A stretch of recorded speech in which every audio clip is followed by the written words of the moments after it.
अस्सलाम वालेकुम, मैं हूं मुदस्सिर नज़र। उर्दू रट्स के एक और ट्यूटोरियल के साथ आपको खुशामदीद कहता हूं। और इस वीडियो में हम ये देखेंगे कि किस तरीके से एडोबी फोटोशॉप में 3D रोटेशन होती है। कुछ दिन पहले मैंने उर्दू रट्स के ग्रुप पे एक वीडियो पोस्ट की थी जिसके ऊपर आप सबने यकीनन काफ़ी सारे कमेंट्स किए हैं।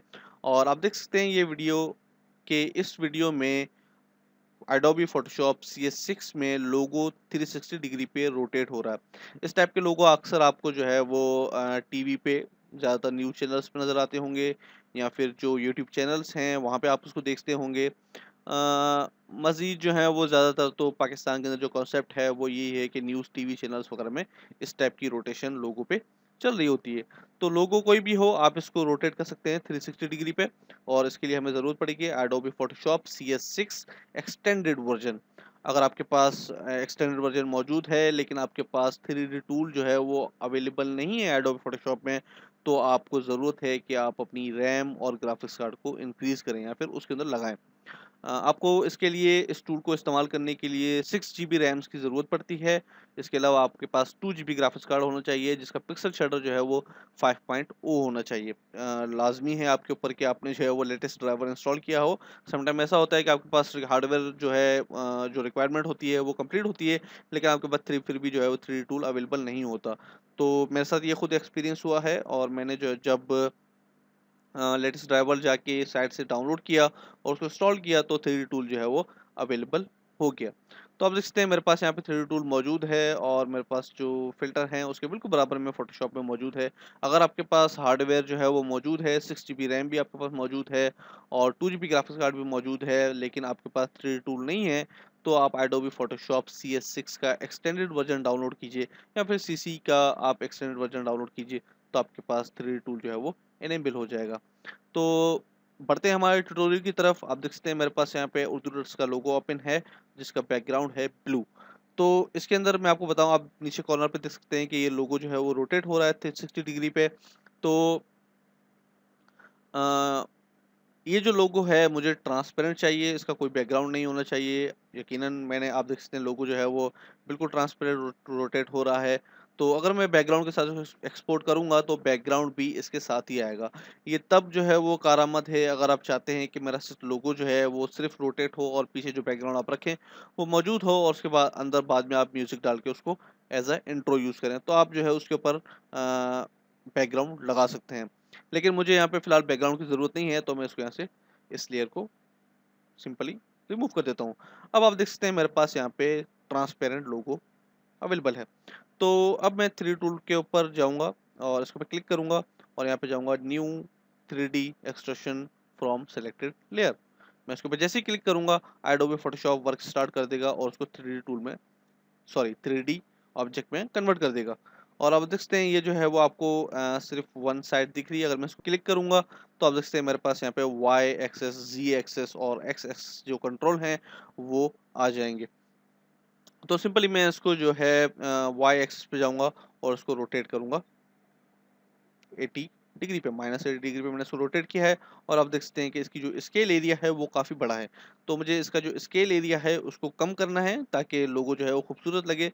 अगर मैं इतने स्केल एरिया के साथ इसको यहाँ पे रोटेट करूँगा तो वो ज़ाहिर है अच्छा नहीं लगेगा। तो मैं यहाँ पे जाता हूँ और इसको कम करता हूँ बिल्कुल। ओके, हम लोगों ने इसको 10% जो है वो कर दिया। अब मैं इसको यहाँ से दोबारा अपनी पोजीशन में लेकर आता हूँ। ओके, अब बज़ाहिर हमें ये लग रहा है कि ये लोगो जो है वो सही पोजीशन में मौजूद है, लेकिन ऐसा नहीं है। अब आप देख सकते हैं मेरे पास यहाँ पे लेयर्स पैनल में ऊपर प्रॉपर्टीज़ आपको डिस्प्ले हो रही होंगी। मैं यहाँ पे राइट क्लिक करूँगा और इन प्रॉपर्टीज़ को एक्सपेंड करूँगा।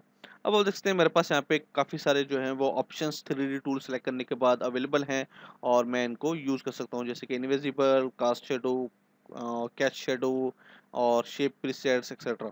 तो सबसे पहला काम मैं करूँगा, मुझे शैडो नहीं चाहिए तो मैं दोनों शैडोज़ को हटा दूँगा। उसके बाद मैं यहाँ पे क्लिक करूँगा कोऑर्डिनेट्स में और उसके बाद क्लिक करने के बाद आपको बताता हूँ कि आप ये देख सकते हैं ये बिल्कुल सही पोज़ीशन में नहीं है।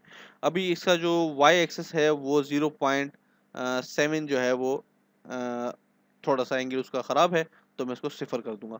मेक श्योर कि आपके जो ये चारों हिस्से हैं ये 0 हों। बाद में हम इसके ऊपर काम करके इसको जो है रोटेट करेंगे तो ज़ाहिर है ये नंबर्स जो है वो इंक्रीज़ होंगे। जब आप स्टार्ट लें तो ये सारे नंबर्स जो हैं वो 0 पे होने चाहिए, आपका लोगो बिल्कुल जो है वो स्ट्रेट होना चाहिए। अब हम जब बढ़ते हैं हमारी एनिमेशन की तरफ। एनिमेशन के लिए हमें ज़रूरत पड़ेगी टाइमलाइन की। आप देखते हैं मेरे पास यहाँ पे नीचे टाइमलाइन मौजूद है। अगर आपके पास यहाँ पे नीचे डिस्प्ले नहीं हो रही तो आप विंडोज़ में जाएँ और यहाँ से टाइमलाइन के ऊपर क्लिक करके इसको इनेबल कर दीजिए। ओके, अब आप देख सकते हैं मेरे पास यहाँ पे एक बटन है क्रिएट वीडियो टाइमलाइन का। मैं इसके ऊपर क्लिक करूँगा और यहाँ पे हमें जो चीज़ें दिखेंगी, पहले मैं इसके बारे में मेरे ख्याल से डिस्कस कर चुका हूँ। तो यहाँ पे हम ये बताएँगे कि किस तरीके से हमने इसको एनिमेट करना है। मेरे पास यहाँ पे 2 चीज़ें नज़र आ रही हैं। एक तो लेयर है जो हमारे लेयर्स पैलेट में एक ही लेयर मौजूद है लेयर 1 के नाम से जिसके अंदर हमारा लोगो है। उसके अलावा हमारे पास यहाँ पे ऑडियो ट्रैक भी मौजूद है। हम अगर चाहें तो इसके अंदर म्यूज़िक भी ऐड कर सकते हैं। लेकिन फ़िलहाल हमारा ये टॉपिक नहीं है तो हम फ़ोकस करेंगे कि हम सिर्फ़ एनिमेशन करें। ओके, इसके बाद अगर हम लेयर को देखें, लेयर 1 को देखें तो इसके बिल्कुल बराबर में यहाँ पे एक एरो बटन है। इसके ऊपर जब मैं क्लिक करूँगा तो मेरे पास ये एक्सपेंड हो जाएगा और काफ़ी सारे ऑप्शंस जो है वो डिस्प्ले कर देगा जैसे पोजीशन, ओपेसिटी, स्टाइल एक्सेट्रा। तो मैं स्क्रॉल डाउन करूँगा और बिल्कुल स्क्रॉल डाउन करके 3D मेशेस की तरफ जाऊँगा। ओके, मैं इसके ऊपर यहाँ पे दोबारा क्लिक करूँगा और उसको एक्सपेंड करूँगा और अब हमारे पास यहाँ पे हमारे लेयर का नाम है यानी लेयर 1 और इसके बिल्कुल बराबर में हमारे पास यहाँ पे एक क्लॉक का बटन आप देख सकते हैं डिस्प्ले हो रहा है। तो इस क्लॉक के बटन से हम हमारी एनिमेशन को रिकॉर्ड करेंगे। जैसे ही मैं इसके ऊपर क्लिक करूँगा तो रिकॉर्डिंग जो है वो स्टार्ट हो जाएगी और हम आहिस्ता-आहिस्ता जो फ्रेम्स हैं उनको आगे बढ़ाते हुए अपनी एनिमेशन को रिकॉर्ड करवाएँगे। तो सबसे पहला काम मैं करूँगा, मैं यहाँ पे क्लिक करूँगा। सबसे पहला मैंने ये फ्रेम जो है उसका रिकॉर्ड किया। उसके बाद मैं जाऊँगा 1 सेकंड में। अगर आप बड़ी एनिमेशन रखना चाहते हैं जो कि स्लो हो तो आप ज़्यादा इसको इंक्रीज़ कर सकते हैं। अगर आपने एनिमेशन बना ली है, अब आपके पास पीएसडी फाइल सेव है तो आप इसको आसानी से एडिट भी कर सकते हैं। तो मैं फ़िलहाल यहीं पे जो है वो इसके साथ रहूँगा, बल्कि मैं इसको थोड़ा-सा और बढ़ा देता हूँ, इतना कर देता हूँ।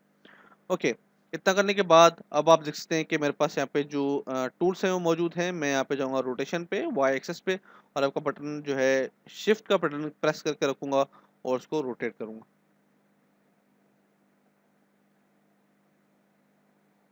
ओके, मेक श्योर कि ये दोनों जो हैं वो वाई एक्सिस सिफ़र हों। ओके, उसके बाद मैं दोबारा यहाँ पे क्लिक करूँगा।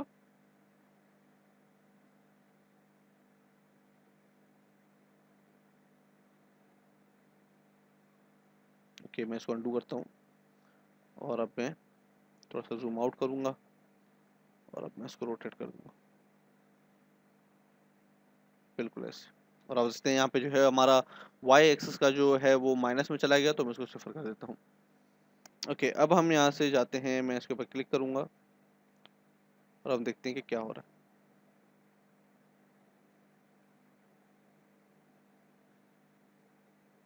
ओके, अब आप देख सकते हैं हमारी एनिमेशन जो है वो थोड़ी ख़राब हो गई है क्योंकि मैंने जो है वो माउस का क्लिक वहाँ पे आके छोड़ दिया था। तो मैं यहाँ से एनिमेशन को डिलीट कर देता हूँ, कोई इश्यू नहीं है, हम दोबारा से बना लेंगे। मैं यहाँ से ख़त्म कर देता हूँ इसको और अपने लेयर को यहाँ पे दोबारा ले आता हूँ।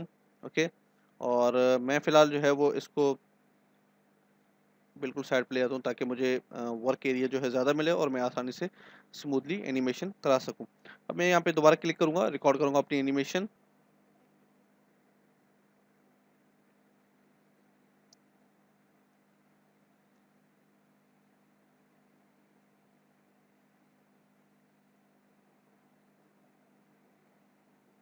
ओके, और मैं यहाँ से इसको उप्स, सॉरी, ये पोज़ीशन ऐसी रहेगी और हम सेकंड पोज़ीशन पे जो है उसको रोटेट करेंगे।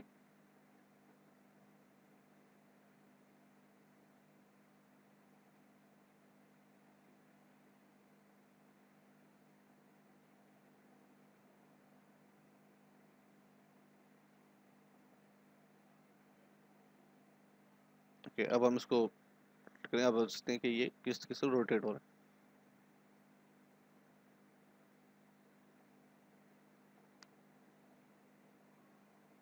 और आप देख सकते हैं कि ये किस तरीके से रोटेट हो रहा है और यहाँ पे एक जो मिस्टेक हुई है वो ये हुई है कि हमने इसका जो कलर है उसको चेंज नहीं किया।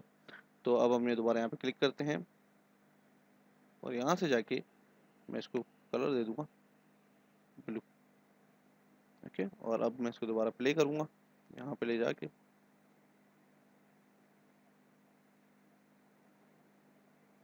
और मैं यहाँ पे क्लिक करूँगा ताकि मैं इसका कलर चेंज कर सकूँ। ओके, क्योंकि यहाँ पे ग्रे कलर था तो ये मैं पहले करना था, लेकिन अनफॉर्चुनेटली हम भूल गए। तो मैं यहाँ पे क्लिक करने के बाद डिफ्यूज में जाके कलर जो है वो ब्लू कर दूँगा और अब मैं इसको रोटेशन कंटिन्यू।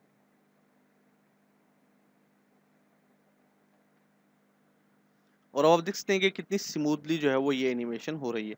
अब क्योंकि हमारी टाइमलाइन काफ़ी बड़ी है और हमने एनिमेशन जो है वो काफ़ी कम की है, तो मैं यहाँ से क्लिक करूँगा इसके ऊपर और इसका जो वर्क एरिया है उसको कम कर दूँगा।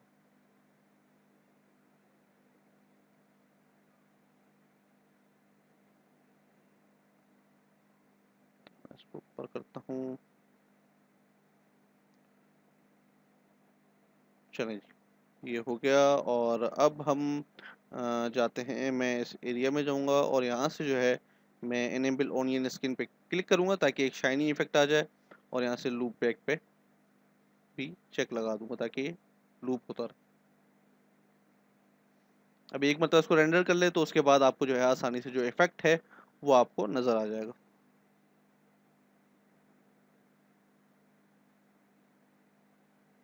और आप देख सकते हैं कि किस तरीके से जो है वो रोटेशन हो रही है।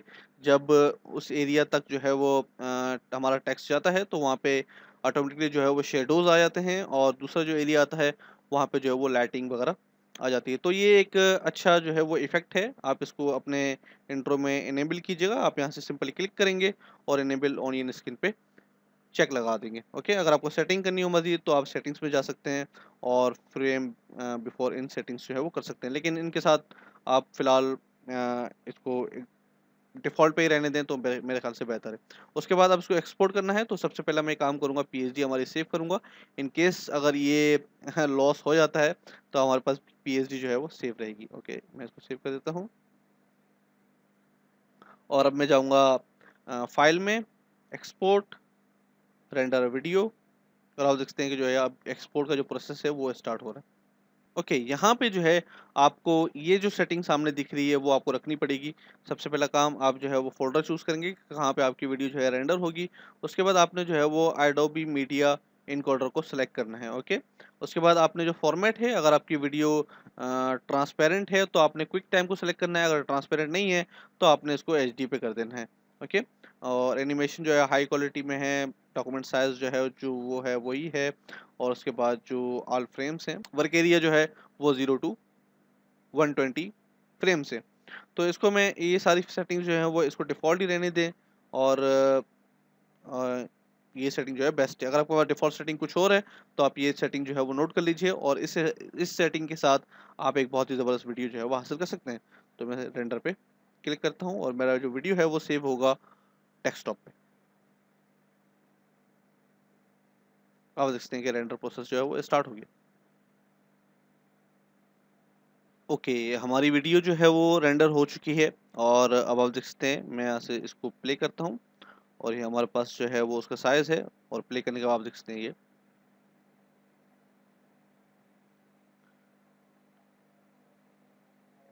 तो दुआ में याद रखिएगा, मिलेंगे इंशाल्लाह अगले ट्यूटोरियल में। अगर आपके पास कोई क्वेश्चन है, कुछ आप पूछना चाहते हैं तो नीचे कमेंट्स में जो है आप अपना क्वेश्चन लिख सकते हैं और हम आपको जवाब देंगे। दुआ में याद रखिएगा। अल्लाह हाफ़िज़।